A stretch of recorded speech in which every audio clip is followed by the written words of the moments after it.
siang bagi semuanya. Saya izin share screen ya. Kalau diperhatikan di pemikiran Pak Cip ini bisa kita lihat dari banyak referensi. Saya mencatat ini beberapa referensi yang sempat saya kumpulkan dan masih banyak sebetulnya referensi di luar ini, tapi untuk keperluan penulisan ini saya coba gunakan ini. Nah, berikutnya ini adalah beberapa buku yang sempat saya tulis untuk mengkaji pemikiran hukum progresif dan ini sudah beredar. Jadi saya coba untuk melihat pemikiran hukum progresif dari beberapa segi. Pertama, tentang posisi pemikiran ini dari konfigurasi aliran-aliran filsafat hukum yang ada. Kemudian bagaimana itu diterapkan ketika di dalam pengadilan dan dalam konteks menyikapi perubahan masyarakat. Hukum progresif sendiri dilabelkan oleh Pak Cip, kalau kita baca di buku dan tulisan-tulisan beliau itu dengan banyak predikat. Ada sebagai gerakan intelektual, paradigma berpikir, cara berhukum, strategi kebudayaan, bahkan beliau mencoba menyebutnya ini sebagai ilmu hukum, teori hukum, atau paham hukum. Jadi kita bisa melekatkannya ke mana-mana karena Pak Cip sendiri sebenarnya coba bereksperimen menyebutkan beberapa predikat untuk hukum progresif ini. Jadi di dalam diskusi kita kelihatannya kita ingin mencari label yang lebih netral dengan menggunakan kata gerakan berpikir atau gerakan pemikiran progresif. Nah, ini yang saya ingin coba paparkan ke teman-teman semua. Ketika kita berbicara tentang di mana posisi pemikiran hukum progresif ini, tadi Prof. Erlin cerita bahwa dia ada di hilir. Ya, kita akan coba melihat satu persatu sekarang. Misalnya kita mengatakan bahwa hukum progresif itu posisinya di hilir. Berarti ada pemikiran-pemikiran yang ada di hulu atau di antara hulu dengan hilir itu. Nah, coba kita lihat. Pak Cip ini ketika menulis satu buku beliau dengan cukup terbuka untuk menyatakan bahwa hukum progresif ini nyambung atau bersinggungan dengan banyak pemikiran hukum. Misalnya beliau mengatakan hukum progresif itu dekat dengan teori-teori hukum alam. Yang dimaksud dengan beliau tentunya aliran hukum kodrat, ya. Karena beberapa sisi, ada kepedulian terhadap hak-hak meta juridikal, ya, ada search for justice, dan tidak seperti aliran analitis, hukum progresif itu mendahului kepentingan manusia dan sebagainya. Jadi di sini kita lihat bahwa beliau mengatakan hukum progresif tidak diterima oleh pemilikan aliran hukum kodrat. Tapi kita harus tahu bahwa aliran hukum kodrat ini punya fondasi atau pakem-pakem filsafatnya sendiri. Misalnya aliran hukum kodrat itu memandang nilai-nilai itu sebagai nilai-nilai universal. Dan pendekatannya sangat filosofis, digunakan dalam rangka untuk mencermati hukum positif itu seberapa mampu bisa diterima. Nah, berikutnya, beliau juga mengatakan hukum progresif itu sejalan dengan mazhab sejarah. Nah, ini saya kutip. Jadi yang saya kutip ini persis seperti apa yang beliau tulis, ya. Bahwa sulit untuk memahami hukum suatu bangsa dengan baik apabila hukum dilepaskan dari lingkungan dan habitat.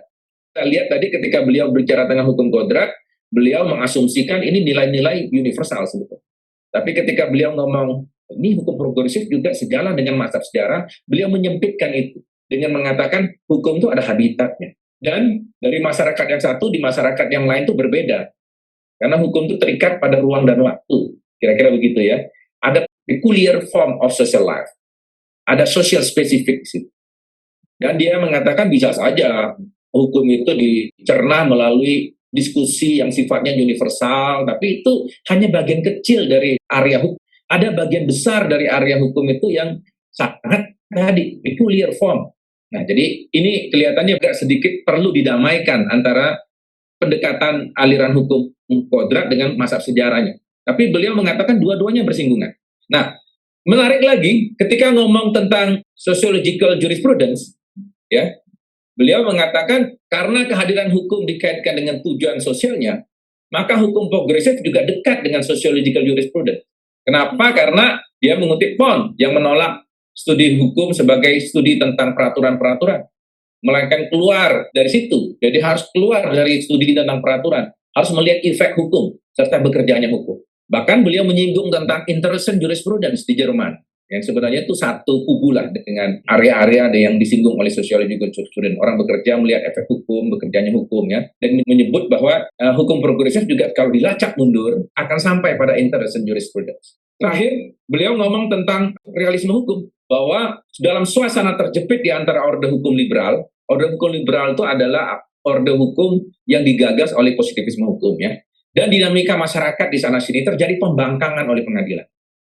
Pembangkangan itu justru terjadi pada pengadilan yang lebih mendengarkan gejolak dalam masyarakat. Jadi beliau berpikir secara sempit sekarang, bahwa sempit itu dalam arti mengecilkan area hukumnya ke kasus-kasus konkret. Bahwa seorang hakim harus tidak sekedar mengikuti bunyi undang-undang, harus menyingkirkan legalistik positivistik dan digantikan dengan realisme hukum. Dan menurut dia, dalam beberapa tulisan beliau telah mendorong agar MA dan pengadilan umumnya berani keluar dengan menggunakan filsafat realistis seperti ini. Semata-mata berdasarkan alasan bahwa membangun Indonesia baru membutuhkan hal ini. Kemudian ada beberapa singgungan di sini, misalnya ketika bicara tentang critical legal studies, beliau juga mengatakan ini ada kaitannya dengan critical legal studies. Lalu ketika bicara tentang Frey-Rexleren, beliau mengatakan hukum progresif juga bersinggungan dengan Frey-Rexleren. Jadi kita bisa bayangkan masing-masing aliran-aliran besar itu semuanya klop dengan hukum progresif menurut Pak Cip. Kalau kita perhatikan dari semua kritik beliau, tidak bisa dihindari bahwa ada satu dari semua aliran yang dari hulu ke hilir itu yang betul-betul menjadi sasaran tembak dari Pak Cip, yaitu positivisme hukum. Tepatnya sebetulnya legisme. Dan satu kubu dengan positivisme hukum yang kita kenal, ini ada utilitarianisme. Itu juga bisa kita masukkan ke dalam keluarga besar dari positivisme hukum. Walaupun sebenarnya positivisme hukumnya tidak satu pemikiran juga, ada beberapa varian-varian yang juga menarik untuk dipikirkan. Positivisme ala Kelsen tentunya akan beda dengan alanya John Austin, apalagi dengan Hart. Kita akan melihat ada banyak versi. Tapi oke lah, kita mungkin tidak punya waktu untuk menyinggung itu secara lebih spesifik, tapi kira-kira ini yang menjadi sasaran tembak beliau. Ini adalah aliran-aliran yang menurut beliau bersinggungan dengan hukum progresif. Ya, ada hukum kodrat, mazhab sejarah, sosiologi dan jurispruden, dan realisme hukum. Ya. Nah, kemudian kita lihat beberapa kata kunci yang menarik. Kita ingin mengapresiasi pemikiran Prof. Cip dengan melihat beberapa kata kunci ini. Ya.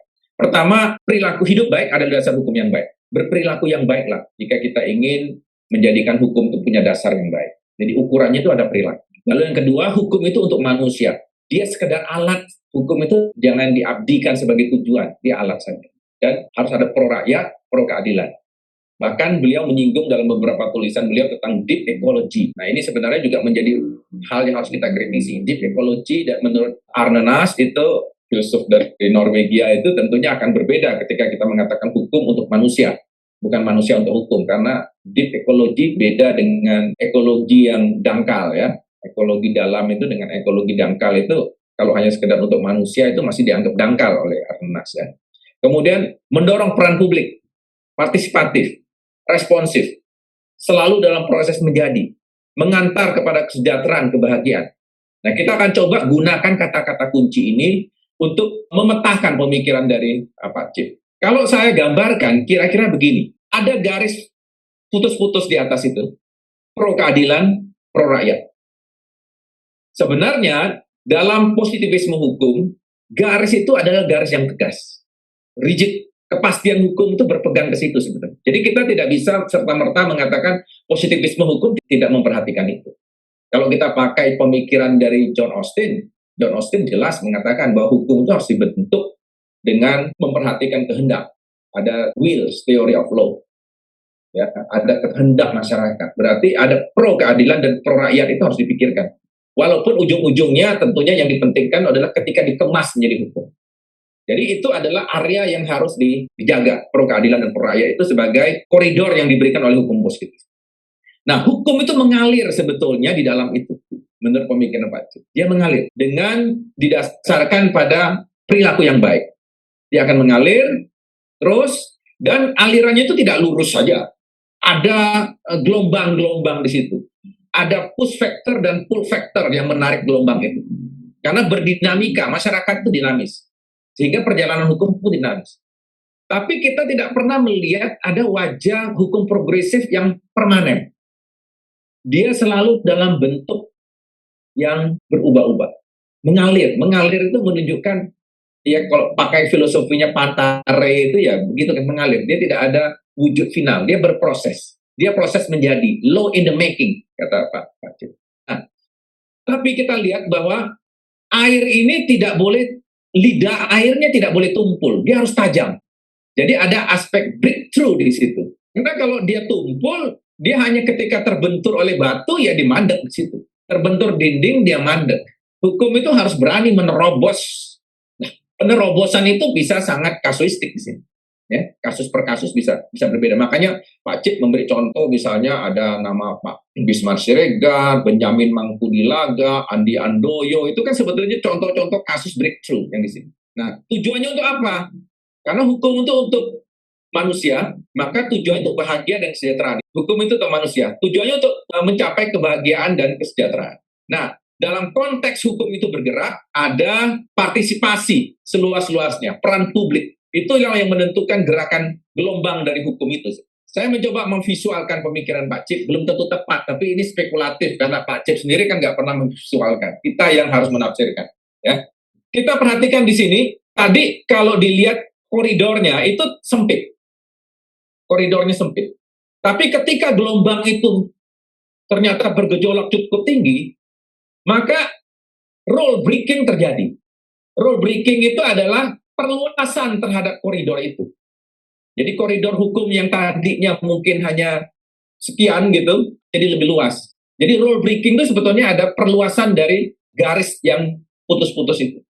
Dia bisa melebar, bisa menyempit. Jadi kalau kita artikan sebagai rule breaking, ini rule breaking dari break the text sebetulnya. Breaking the text. Text dari undang-undang itu harus diterobos. Koridor itu harus fleksibel, dia bisa menyempit, bisa meluas.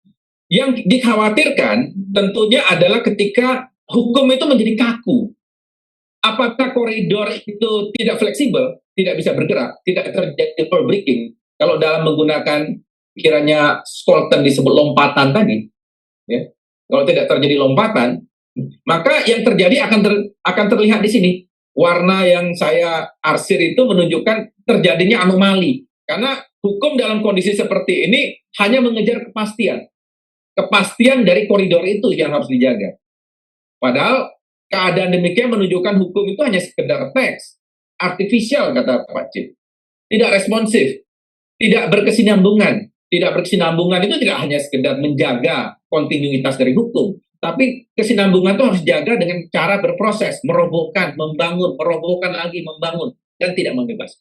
Nah, apabila kita lihat tadi ujung dari, saya katakan, lidah dari air itu, mengalirnya itu harus tajam, maka breakthrough-nya itu terjadi pada, kalau kita zoom gitu ya, akan terlihat seperti itu. Di dalamnya ada agenda-agenda yang harus dijalankan.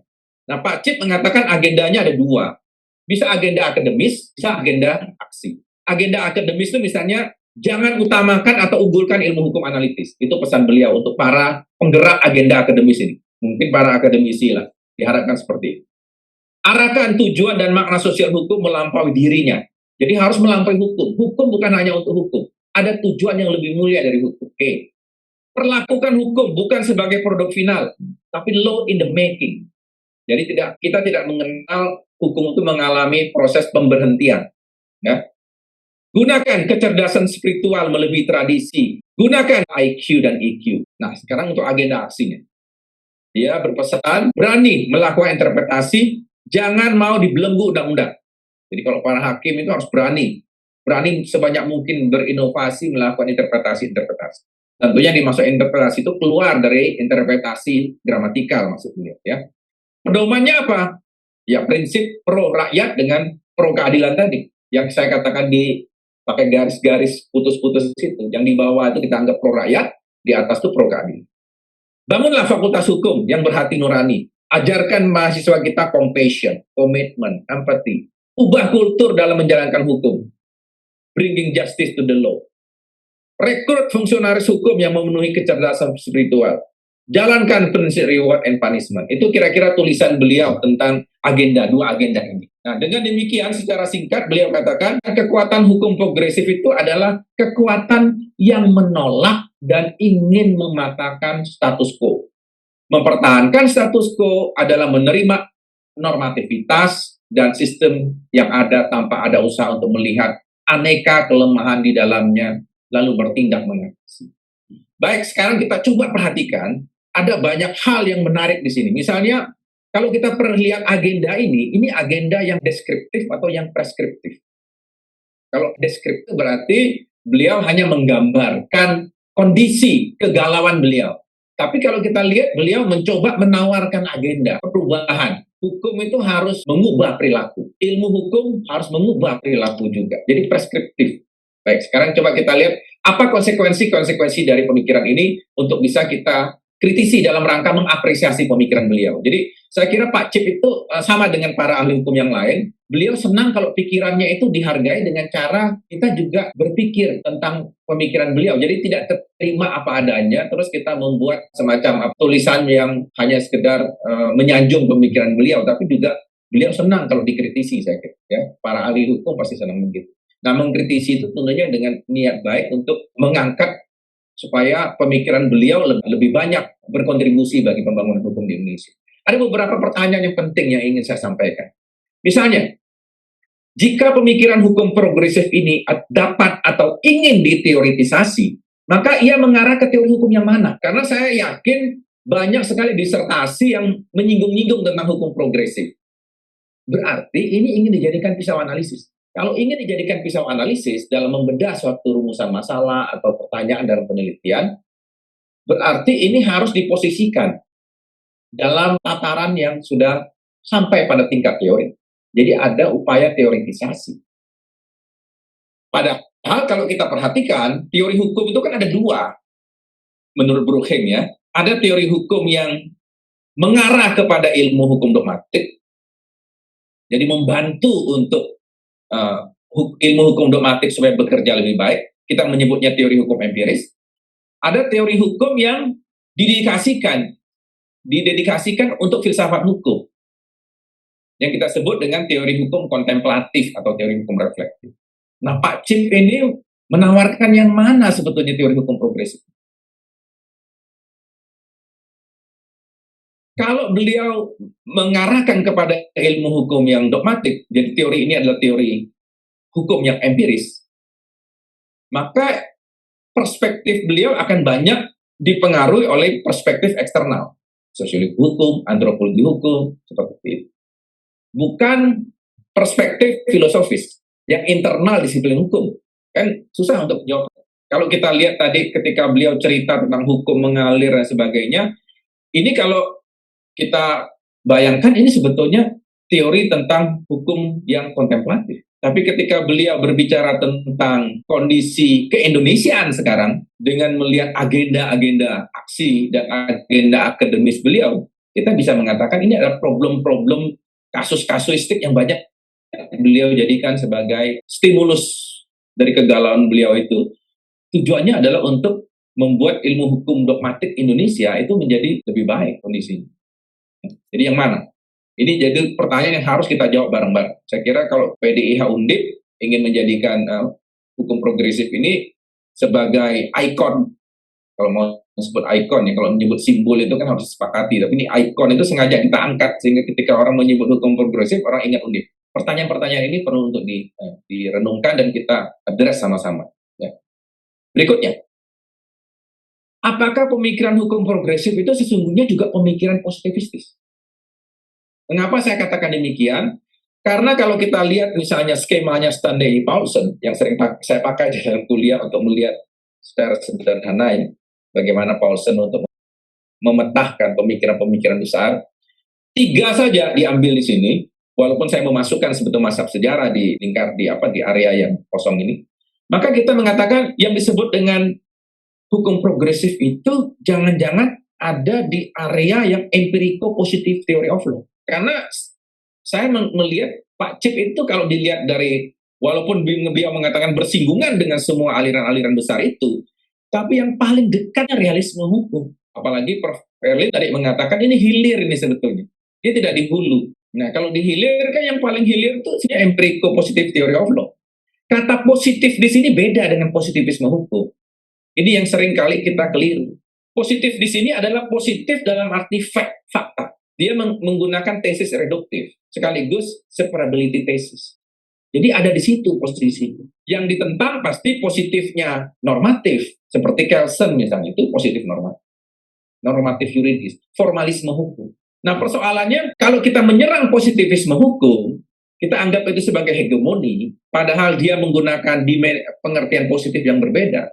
Sama-sama positif, cuma mengartikan positif yang berbeda. Positifnya realisme hukum itu positif dalam arti faktanya ada.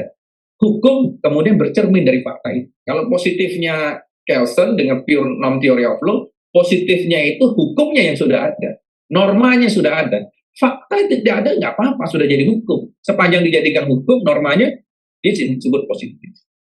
Ya. Mohon maaf, Pak Sidarto, waktunya tinggal 3 menit. Baik, saya bisa cepat ya. Nah, kalau kita ingin menyerang positivisme hukum, maka kita menyerang kemasannya, bukan menyerang isinya. Positivisme hukum bisa berkelit. Loh, yang menyumbangkan isi siapa? Kan bukan saya. Yang menyumbang isi itu adalah moral, natural law teori terutama. Atau dari fakta. Dengan kata lain, kalau Anda mengatakan hukum teks, isi teks dari hukum itu adalah sesuatu yang salah, loh, ini kan produk budaya, ini produk sosial, ini produk teknologi, ini produk ekonomi, ini produk politik. Jadi bukan produk hukum. Ilmu hukum dogmatik itu gampang sekali berkelit seperti itu kalau kita ingin menyerang beliau. Jadi menyerang teks itu akan berbahaya kalau kita hanya melihat dari sisi positivistis. Nah, ini perlu jadi pemikiran kita ya. Seberapa hukum progresif itu punya kadar positivistis seperti apa. Nah, berikutnya. Pemikiran hukum progresif lalu memfokuskan kritiknya pada konteks yang mana? Ada 2 konteks. Ada konteks of discovery, ada konteks of justification. Konteks of discovery itu konteks penemuan. Misalnya ketika kasus muncul, itu konteks penemuan. Atau ketika hukum dibuat, ada fakta-fakta yang digali sebelumnya, yang dianggap urgent untuk dibikin teks. Itu fakta-fakta atau temuan-temuan di lapangan sebelum hukum dibuat, itu discovery juga. Ketika kasus terjadi setelah ada hukum positif, itu discovery juga. Atau kita bikin tentang penerapannya yang top down dari hukum. Itu konteks of justification. Yang dikritik oleh hukum progresif yang mana? Penemuan hukumnya atau justifikasinya? Ya, next. Berikut. Ya, seperti ini. Ya. Jadi konteks justification itu adalah konteks top down ketika hukum positif itu diterapkan. Discovery itu ada 2. Discovery ketika hukum sebelum dibuat, saya sebut discovery yang pertama, atau discovery yang kedua, setelah hukum positifnya ada.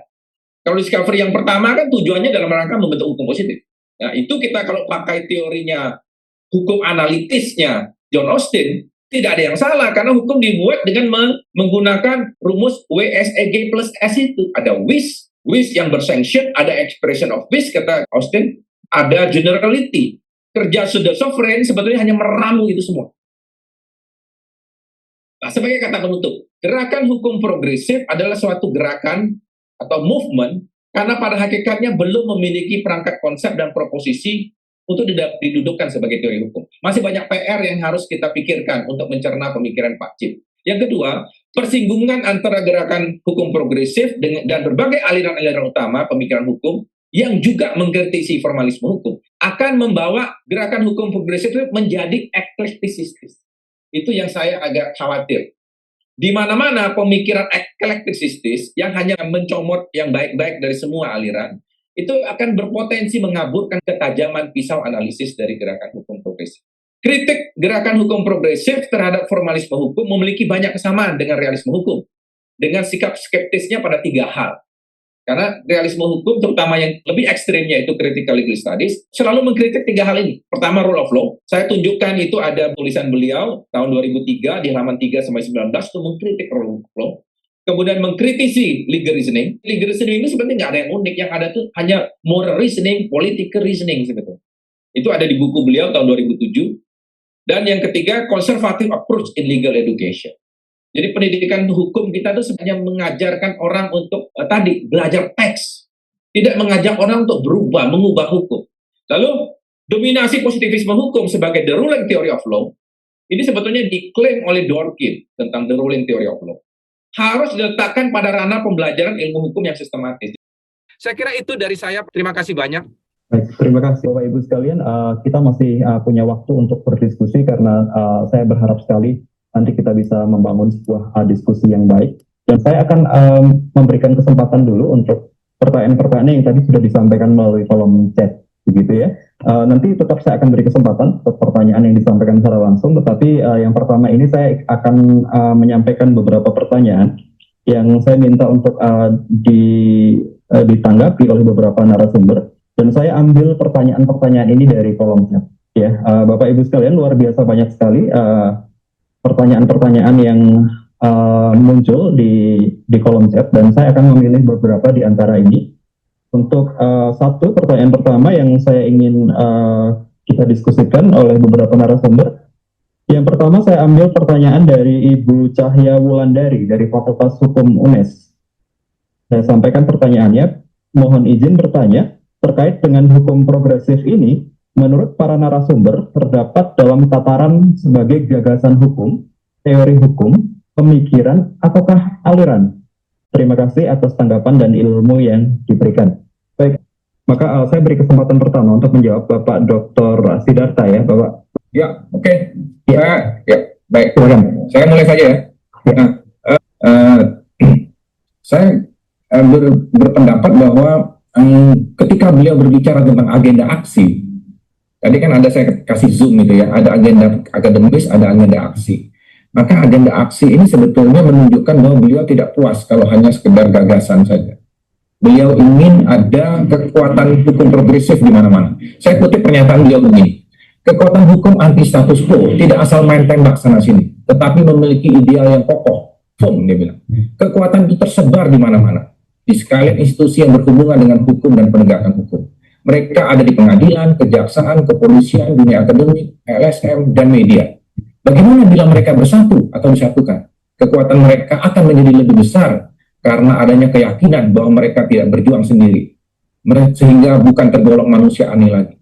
Anda tidak sendiri. Itu kata-kata Pak Cip di dalam buku. Jadi ketika beliau cerita tentang hukum itu adalah perilaku, dasar hidup yang baik, sebetulnya beliau tidak puas kalau hukum itu hanya sekedar hukum progres. Beliau hanya diposisikan hanya sebagai gagasan pemikiran. Ini harus dalam bentuk perilaku. Buktinya teman-teman tadi bertanya selalu, bagaimana kalau di kejaksaan? Bahkan pertanyaan terakhir, bagaimana kalau di lembaga pembentuk undang-undang?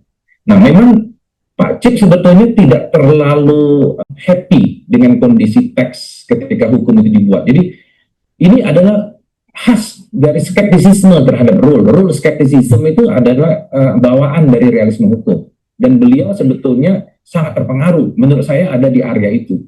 Dan rule skeptisism ini menunjukkan beliau ingin mengatakan ada political agenda, hidden political agenda pada tiap peraturan. Jadi makanya sasaran tembak beliau jarang sekali hukum progresif ini ditujukan bagi pembentuk undang-undang. Karena toh beliau mengatakan setiap undang-undang itu sudah syarat dengan kepentingan politik. Itu kenapa kekuatannya di situ, bahwa beliau mengatakan baik kita main di hilir saja, biarkan walaupun undang-undangnya jelek, tapi asal pelaksananya di situ ada hakim-hakim yang baik, ada jaksa-jaksa yang baik, ada dunia akademi yang baik, ada LSM yang baik, ada media yang ikut mengawasi, maka itu sudah menjadi kekuatan besar dalam hukum progresif. Dan itulah yang harus beliau address, yang mereka-mereka seperti ini. Dan beliau tidak berbicara tentang tadi katakan pembentuk undang-undang. Tetapi apabila pembentuk undang-undang itu juga menyadari hukum progresif itu bagian dari itu, maka tentunya ini para politisi ini akan bekerja dengan baik untuk meramu fakta-fakta yang muncul di lapangan supaya menjadi bagian dari pembentukan undang-undang yang baik. Dan ini sebenarnya tidak salah. Ketika kita melihat, saya tadi mengatakan John Austin juga berbicara hal seperti itu, bahwa hukum yang baik itu harus dibentuk dari wills, dari kehendak masyarakat. Nah, kehendak masyarakat itu kan siapa yang ramu kalau bukan hukum positif? Para positivisme hukum yang berkata bahwa itu harus diberi isi kemasan, dijadikan undang-undang. Nah, isi kemasan itulah yang harusnya yang baik.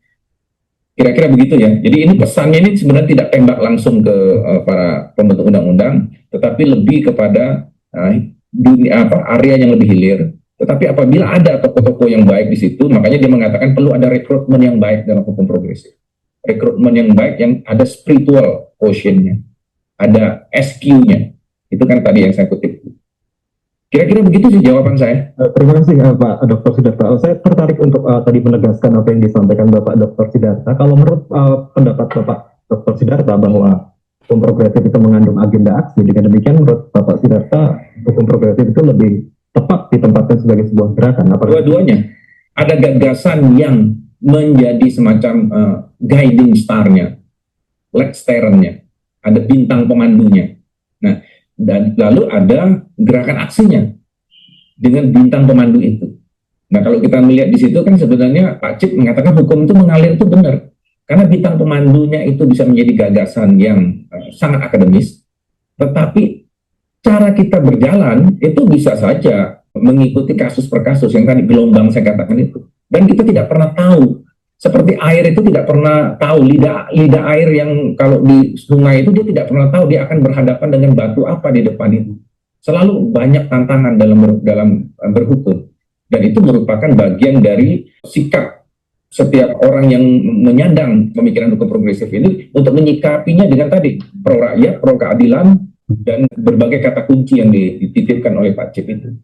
Terima kasih Pak Dr. Sidarta. Baik Bapak Ibu sekalian, saya merasa yakin bahwa Prof. Cip di sana sungguh berbahagia atas apa yang sedang kita lakukan bersama, bahwa kita sedang mencoba untuk menyelami, kemudian kita juga mencoba membuat menyampaikan pemahaman atau menyempurnakan pemahaman-pemahaman yang disampaikan oleh Prof. Cip, dan saya rasa beliau berbahagia di sana melihat diskursus yang kita lakukan pada siang hari ini. Dan Bapak Ibu sekalian, apresiasi yang setinggi-tingginya saya sampaikan kepada para narasumber. Assalamualaikum warahmatullahi wabarakatuh. Waalaikumsalam warahmatullahi wabarakatuh.